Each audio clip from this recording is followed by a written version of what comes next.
The space around Kepler 442 looked like a graveyard of metal and fire. Broken ships floated in the darkness, their hulls torn open and their lights forever dark. Admiral Kexithera stood on the bridge of her command ship, watching another coalition cruiser explode in a ball of orange flames. The enemy had destroyed it with a single shot. The Vorth Collective had been winning this war for 3 years now. Their ships were bigger, faster, and deadlier than anything the Coalition had ever seen. Every battle ended the same way. Coalition ships died, Vorth ships moved forward. The aliens seemed unstoppable. Kexithera was a Zephyrian, one of the bird-like, people who had helped create the Galactic Coalition 200 years ago. Her feathers were now gray with age and stress. She had fought in dozens of battles, but nothing like this. The Vorth weapons cut through Coalition shields like they were made of paper. Their armor could stop any weapon the Coalition had. "Admiral, we're losing the outer defense line," reported Commander Veltar from the tactical station. His voice was calm, but Kexithera could hear the fear underneath. 3 more cruisers just went dark. On the main screen, the Vorth fleet moved forward like a swarm of metal insects. Their ships were dark and angular with no windows or lights that anyone could see. They moved in perfect formation, never breaking ranks, never showing any sign of emotion or hesitation. The Coalition forces scattered before them like leaves in a storm. The Coalition had been formed by 3 main species.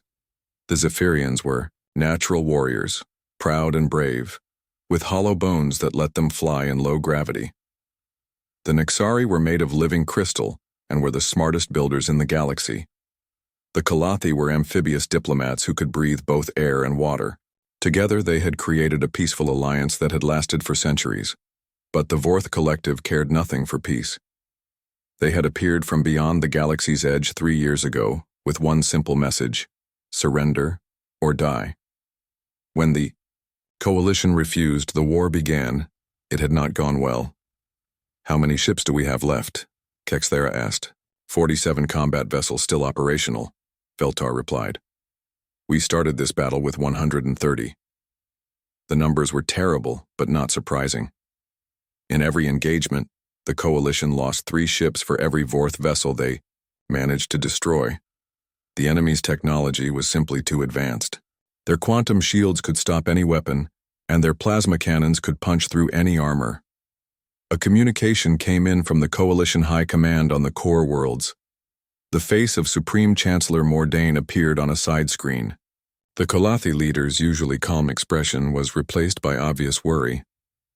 "Admiral Kexithera, you are ordered to begin immediate evacuation of all non-essential personnel," Mordain said. "The defense of Kepler 442 is no longer sustainable." Kexithera felt her heart sink.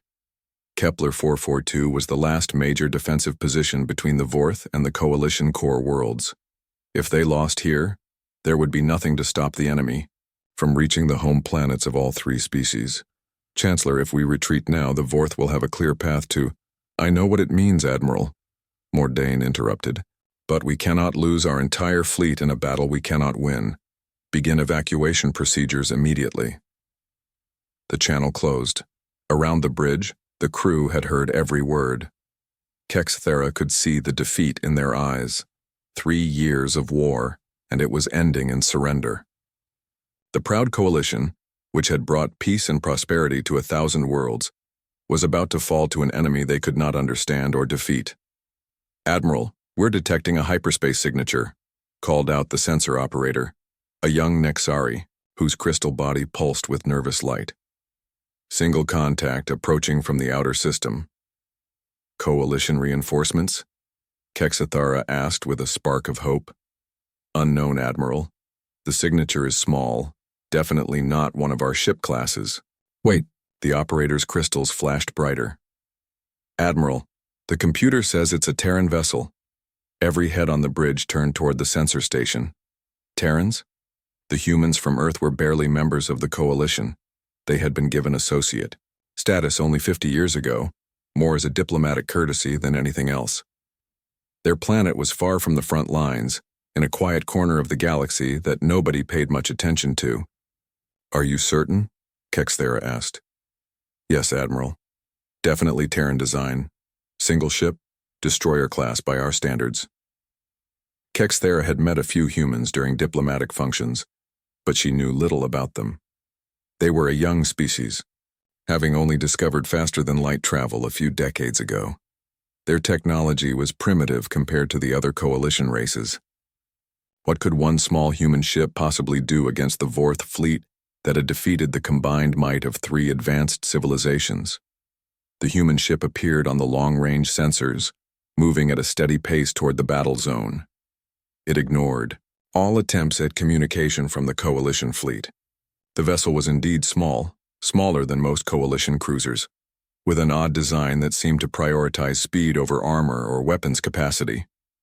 "Should we warn them off, Admiral?" Veltar asked. "They're heading straight for the Vorth battle line." Kexthera watched the small human ship on her screen. It moved with purpose, not hesitating or changing course despite the obvious danger ahead. Something about its steady approach reminded her of stories from her youth, tales of ancient, Zephyrian warriors who would fly alone into impossible odds. "Open a channel," she ordered. "Channel open, Admiral." "Terran vessel. This is Coalition Admiral Kexthera. You are approaching a hostile battle zone. The enemy forces ahead of you have superior numbers and technology. I strongly advise you to retreat to a safe distance." For a long moment there was no response. Then a human voice came through the speakers, calm and steady. "Coalition Command, this is TCS Retribution. We have the front. Recommend you fall back to minimum safe distance." The channel closed. The small human ship continued on its course, heading directly toward the Vorth fleet that had just finished destroying 3 coalition cruisers. Kexthera stared at the screen in amazement. Either the humans were incredibly brave or they had no idea what they were flying into, perhaps both. But there was something in that human captain's voice, a quiet confidence that made her wonder if there was more to this species than anyone had realized. The galaxy was about to find out. Captain Jake Morrison stood on the bridge of the TCS Retribution, his hands clasped behind his back as he watched the tactical display. The Vorth fleet filled the screen ahead of them, dark ships that looked like they had been carved from black metal. Each one was easily twice the size of his destroyer, and there were dozens of them. "Distance to enemy fleet?" he asked calmly. 15 minutes at current speed, Captain," replied Lieutenant Lisa Parker from the navigation station. She was young, only 25, but she had trained at the best flight schools on Earth. Her fingers moved quickly across her controls, constantly adjusting their approach vector. "Weapons status, Connor." Weapons Specialist Connor Blake looked up from his console. "All systems green, Captain. Railguns are charged and ready. Nuclear arsenal is armed and standing by. Point defense grid is online." Morrison nodded. The Retribution was not like the other coalition ships he had seen in the database files. Were they built for size and heavy armor? Humans had built for speed and hitting power. The ship was sleek and fast, with weapons that could punch holes in almost anything. "Engineering report," Morrison called out.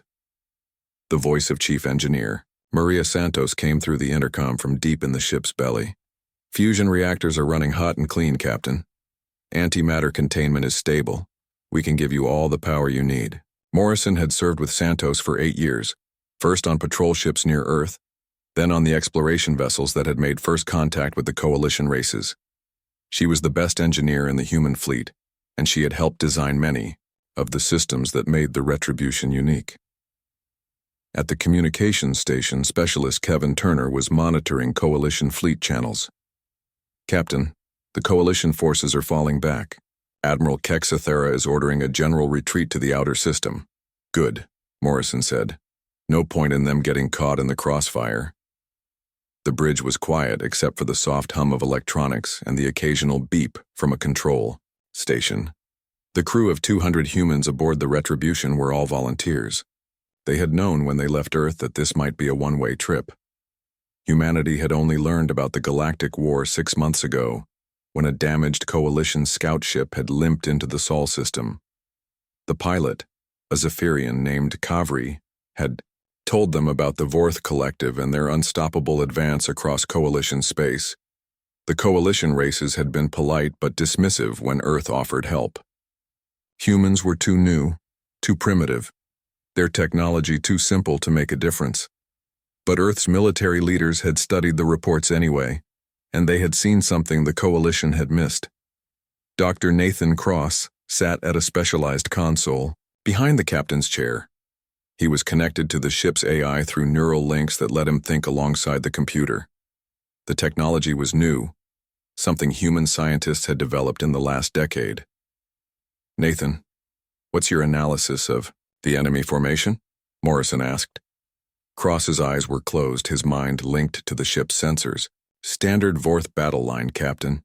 Heavy cruisers in front, destroyers on the flanks, command ship in the rear. They're not expecting any real resistance." "Arrogant," commented Lieutenant Amy Walsh from the pilot station. She was small and quick, with reflexes that had made her the best combat pilot in the human fleet. "They're not even trying to protect their command vessel." Morrison smiled slightly. The coalition had been fighting the Vorth like a traditional space navy, with big ships trading fire at long range. But humans had learned warfare in a different school. Centuries of conflict on Earth had taught them that the best way to win a fight was to hit fast, hit hard, and never give the enemy time to recover. "Captain, we're getting scanned by the Halbium enemy fleet," reported sensor operator Danny Foster. "Their targeting computers are trying to get a lock on us." "Let them look," Morrison said. "Amy, are you ready to show them what human pilots can do?" Walsh grinned. "Just give me the word, Captain." The Retribution was now close enough that individual Vorth ships were clearly visible on the main screen. They were ugly things, all angles, and weapon ports with no windows or external lights that human eyes could see. Intelligence reports said the Vorth were cybernetic beings, more machine than biological. They felt no fear, no doubt, no mercy, but they had never fought humans before. "Captain, incoming transmission from the enemy fleet," Turner announced. "Put it through." A harsh electronic voice filled the bridge. It spoke in perfect coalition standard, but with no emotion or personality. "Terran vessel, you will cease your approach and surrender immediately. Compliance is required. Resistance will result in destruction." Morrison stepped forward. "This is Captain Jake Morrison, of the Terran colonial ship Retribution. We don't surrender to anyone. If you want this system, you'll have to go through us." There was a pause. When the Vorth voice returned, it sounded almost puzzled. "Your vessel is inferior in every combat parameter. You cannot win this engagement.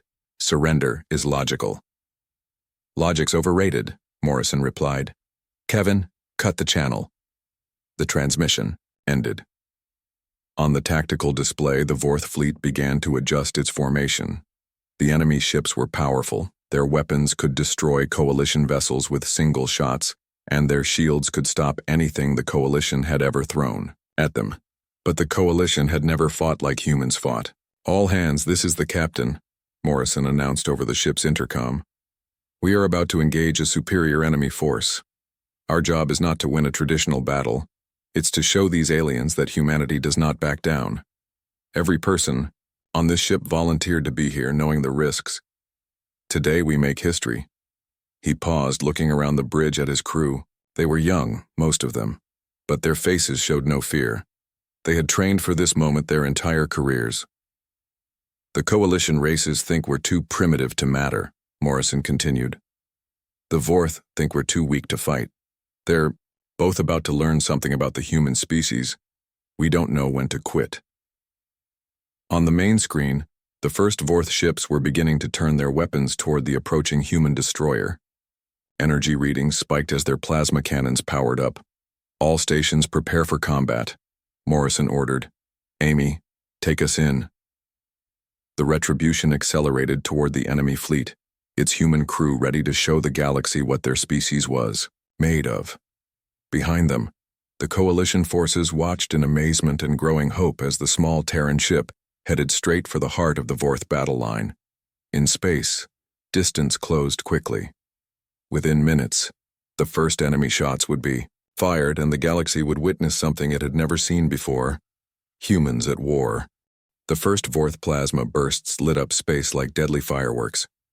Bright green energy beams shot out from 6 different enemy ships, all aimed at the small human destroyer racing toward their battle line. The Coalition forces, watching from a safe distance, expected to see the TCS Retribution disappear in a ball of fire, just like dozens of their own ships had done. Instead, they watched something impossible happen.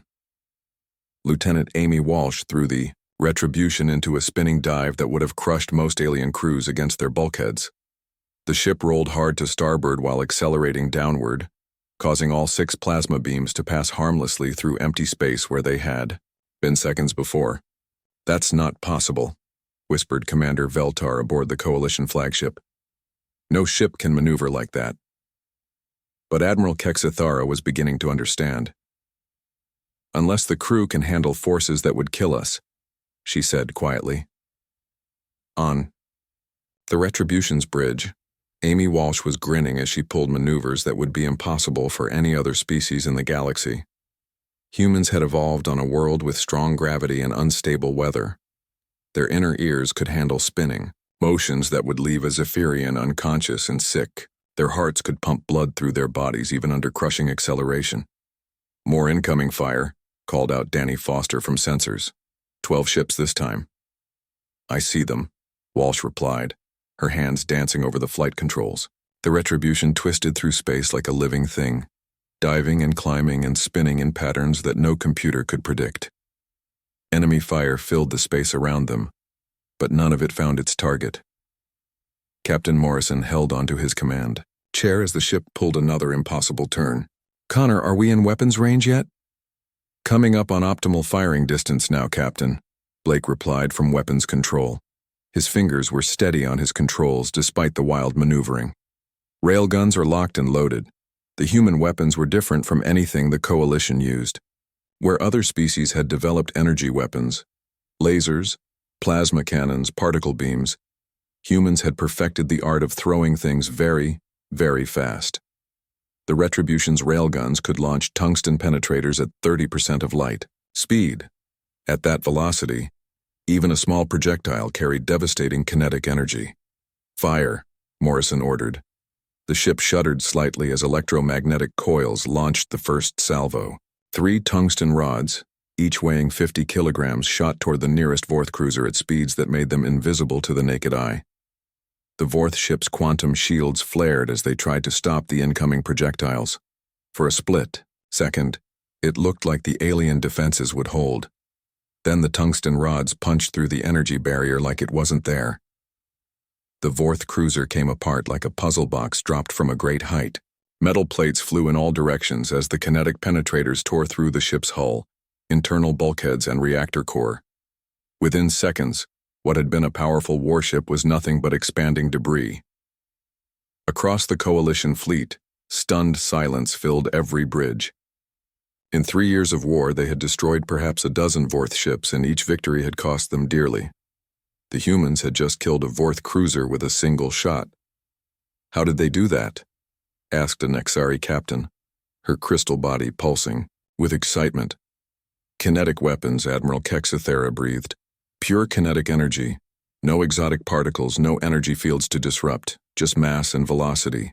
The Vorth fleet was reacting now, their perfect formations breaking apart as they tried to concentrate fire on the human ship. But Amy Walsh kept the Retribution dancing through space, never staying in one place long enough for enemy targeting computers to get a solid lock.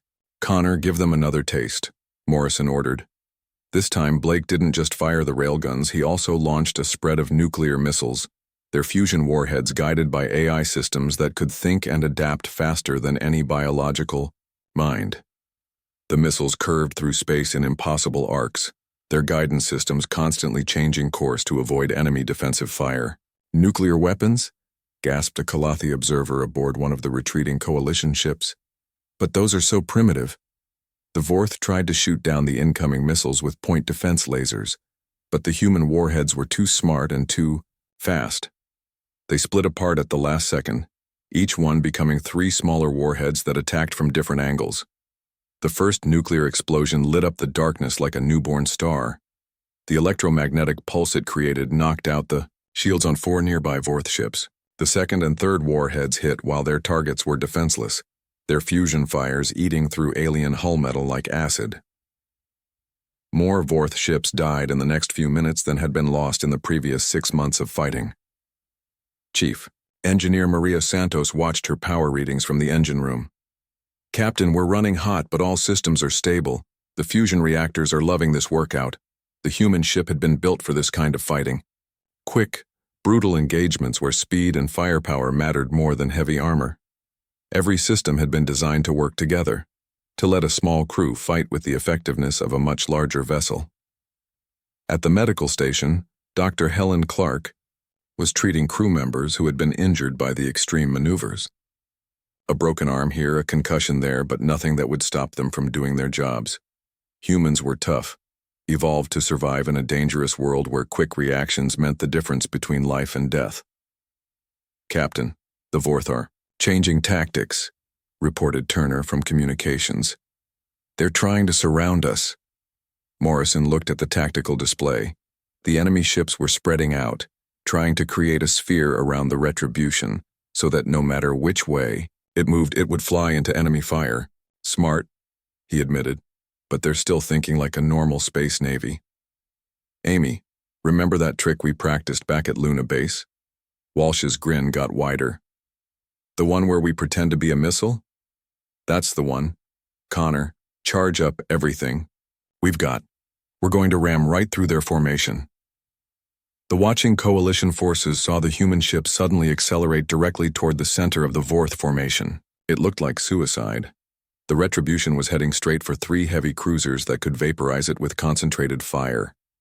But as enemy weapons reached out to destroy the human vessel, something strange happened. The ship's hull began to shimmer and distort, becoming harder to target. Energy beams that should have hit instead bent away, as if the Retribution wasn't entirely in normal space. What kind of technology is that? Demanded a Zephyrian tactical officer. The answer was simpler than anyone realized. Humans had discovered that by manipulating their ship's magnetic field in just the right way, they could create distortions in local space-time. It wasn't true invisibility, but it made them much harder to hit with energy weapons. The Retribution shot through the Vorth formation like a bullet through paper, its weapons firing continuously. Railgun rounds and nuclear missiles flew in all directions, tearing into enemy ships that had expected an easy kill.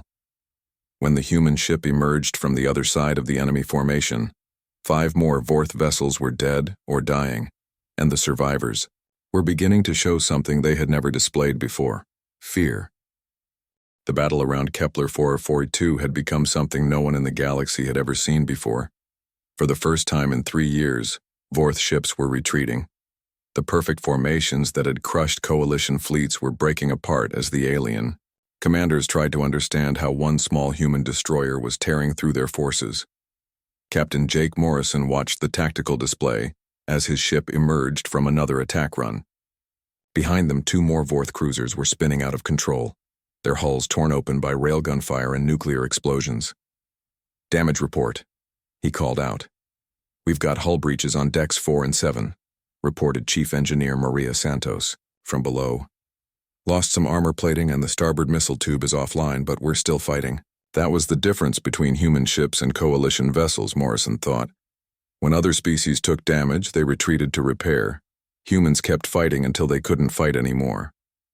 At the pilot station, Amy Walsh was breathing, hard but still smiling. Captain, I've never flown like this before. The ship handles like a dream even with the damage. That's because she was built by people who knew what war really means, Morrison replied. The human approach to warfare was something the coalition species found hard to understand. They had created their fleets for defense, for protecting their worlds and trading routes. They built big ships with heavy armor and powerful shields designed to absorb damage while fighting at long range. Humans built ships to kill things. Every system on the Retribution had been designed with one goal in mind: destroying the enemy as quickly and efficiently as possible. The armor was light but angled to deflect incoming fire. The engines were powerful enough to throw the ship around like a fighter craft. The weapons could punch through almost any defense. Kevin, what are the coalition forces doing? Morrison asked. Communications specialist Kevin Turner checked his screens. They're moving back in, Captain. Admiral Kexithera is bringing her ships forward to support us. Morrison frowned. Tell them to stay back. This isn't their kind of fight. But the coalition forces were already moving. Seeing the Vorth fleet in confusion for the first time, Admiral Kexithera had ordered her remaining ships forward to take advantage of the situation. Zephyrian cruisers and Nexari destroyers accelerated toward the battle zone, their captains eager to strike back at the enemy that had defeated them so many times before. The Vorth commanders were not stupid. Seeing coalition ships approaching, they began to reorganize their forces. Heavy cruisers moved to intercept the incoming alien vessels, while lighter ships continued trying to pin down the human destroyer. They're splitting their attention, observed Dr. Nathan Cross from his AI interface station. The coalition attack is giving us more room to maneuver. Connor Blake looked up from his weapons console. Captain, we're down to 60% ammunition. If we keep fighting at this rate, we'll be dry in 20 minutes. Morrison nodded. They had known this would happen. The Retribution carried more firepower than most ships twice its size, but there was a limit to how much ammunition even a human ship could hold. They needed to make every shot count. On the main screen, the first coalition ships were engaging the Vorth fleet. A Zephyrian heavy cruiser traded fire with an enemy battleship, its plasma cannons flashing against quantum shields. For a moment, it looked like the coalition vessel might win the duel. Then the Vorth ship's main gun fired. The energy beam punched through the Zephyrian's shields and armor like they were made of tissue paper. The coalition cruiser exploded in a ball of white fire. Damn, Walsh muttered. They're still outgunned. But the coalition ships kept coming. Ship after ship charged into the battle, their crews knowing they were probably going to die but fighting anyway. Admiral Kexithera's voice came over the communication channels, calm and steady, as she coordinated the attack. All ships, concentrate. Fire on the damaged Vorth vessels. Don't let them regroup. It was working, Morrison realized. The coalition forces couldn't match the Vorth ships one-on-one, but they could finish off the vessels that the Retribution had already damaged. Together, the humans and the coalition were achieving what neither could do alone. Captain, we've got 3 Vorth destroyers moving to intercept us, reported Danny Foster from sensors. They're trying to box us in. Morrison studied the tactical display. The enemy ships were fast, almost as fast as the Retribution, and they were positioning themselves to cut off his escape routes. If they succeeded in trapping the human ship, the superior numbers would eventually wear them down. Amy, can you get us past them? Walsh examined her flight path options. It'll be tight, but I think so. We'll have to thread the needle between their firing arcs. Do it. The Retribution accelerated toward the gap between 2 Vorth destroyers, its hull shimmering with the magnetic distortions that made it harder to target. Enemy fire reached out like deadly fingers, trying to grab the small human ship and crush it. But Amy Walsh had been flying since she was 16 years old, first in the asteroid mining belts around Jupiter, then as a test pilot for the new military spacecraft. She knew her ship like it was part of her own body, could feel its responses through the control stick in her hands. The Retribution slipped through the enemy formation like water flowing through a sieve. As it passed between the 2 destroyers, Connor Blake fired everything the ship had left: railguns, missiles, and the last of their nuclear warheads. Both Vorth ships disappeared in twin explosions that lit up space for 1,000 kilometers in every direction. That's 15 confirmed kills, Blake announced with satisfaction. 15 Vorth ships destroyed by 1 small human destroyer. It was impossible, but the wreckage floating around them proved it was true. The coalition forces watching the battle felt something they had not experienced in 3 years of war. Hope. Captain, we're being hailed by the Vorth command ship, Turner reported. They want to talk. Morrison was surprised. The Vorth had never tried to communicate during a battle before. They attacked, they destroyed, they moved on. Talking was not something they did. Put them through. The harsh electronic voice that had spoken before filled the bridge, but now it sounded different. Less certain, more confused. Terran vessel, your tactics are not in our combat database. Your weapons parameters do not match our projections. Explain your capabilities. Morrison almost laughed. The aliens who had conquered half the galaxy were asking him to explain how humans fought. It was like being asked to explain how to breathe. "Here's all the explanation you get," Morrison replied. "Humans don't give up, ever. We'll keep fighting until we win, or until we're all dead. There's no middle ground." There was a long pause. When the fourth voice returned, it carried something that might have been uncertainty.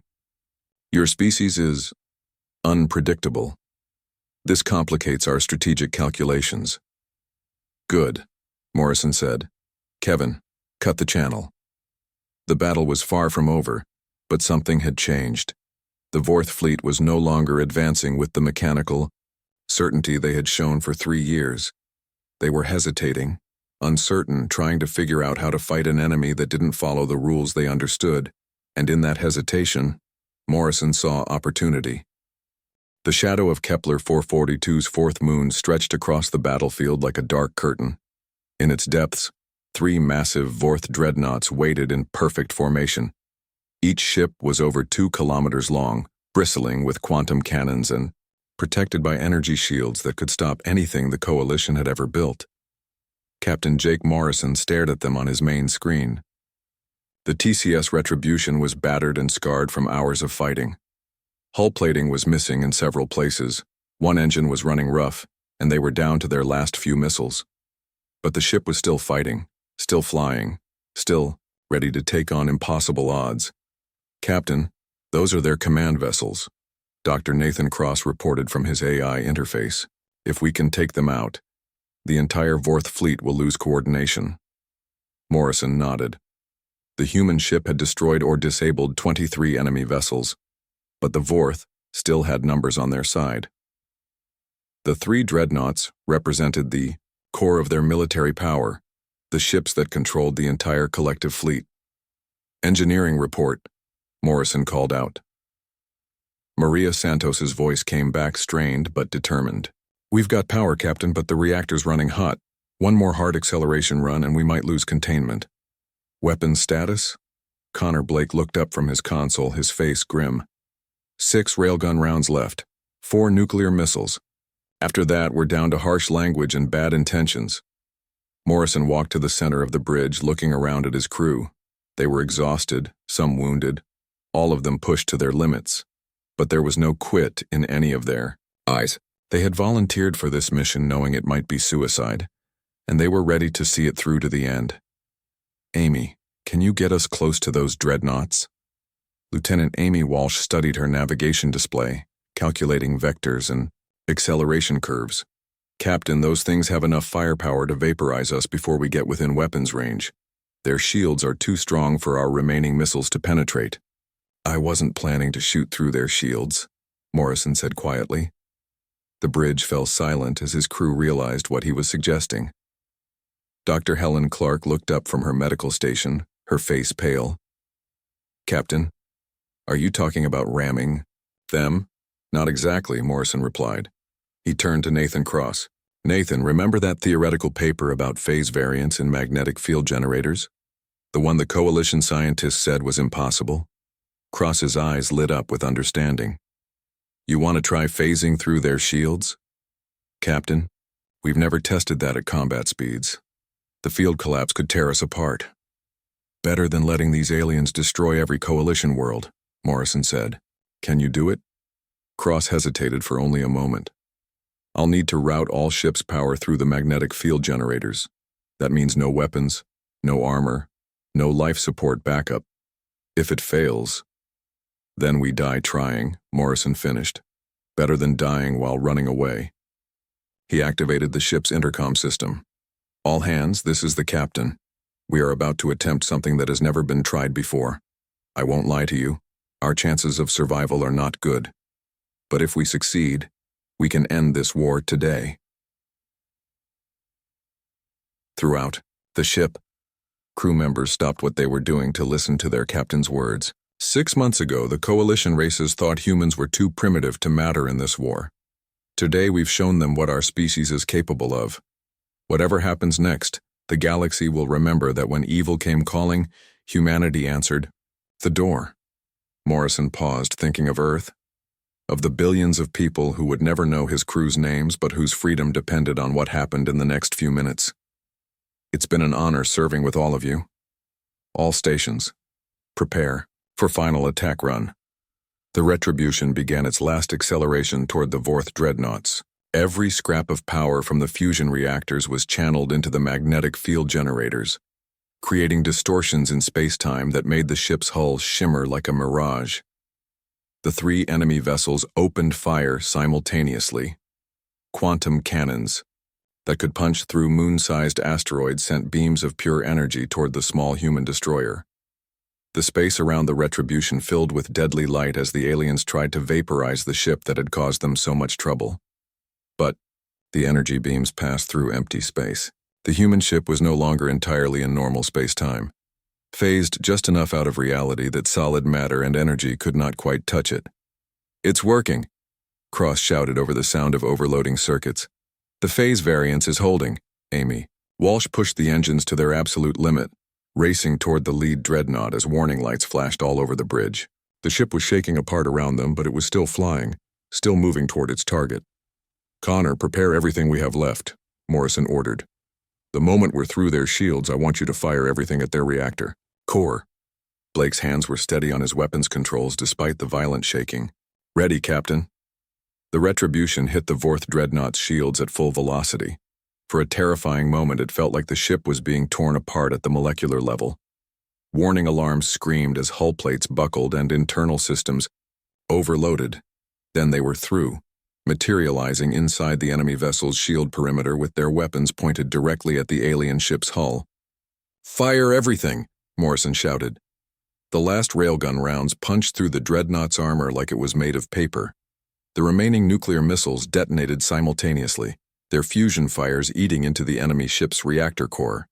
Chain reactions spread through the alien vessel as its own power systems overloaded and exploded. But the Retribution was too close to escape the blast. The dying dreadnought's reactor went critical, creating a brief artificial star that vaporized everything within 100 kilometers. Admiral Kexathera watched from her flagship as a new sun bloomed in the shadow of the moon. The explosion was so bright that her ship's sensors shut down automatically to prevent damage. When the light faded, all three Vorth dreadnoughts were gone, reduced to expanding clouds of plasma and debris. The surviving Vorth ships hung motionless in space, their formation completely broken. Without their command vessels, the individual ships seemed lost, uncertain what to do next. After a few minutes, they began to retreat toward the edge of the system, their once invincible fleet scattered and demoralized. "Scan for survivors," Kexathera ordered quietly. Her sensor operator worked for several minutes before reporting back. "Admiral, I'm detecting 17 human escape pods. They must have ejected in the final seconds before impact." Kexathera felt a surge of relief. The humans had survived their impossible sacrifice. She immediately ordered rescue ships to recover the pods, knowing that these people had saved not just the Coalition, but possibly every living being in the galaxy.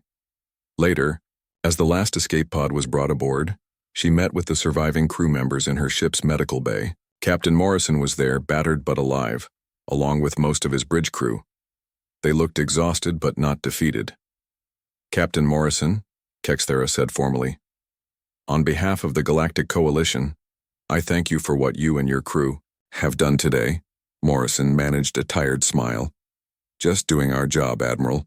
Though I'm sorry we couldn't save the ship." "You saved much more than that," Kexathera replied. "You saved us all."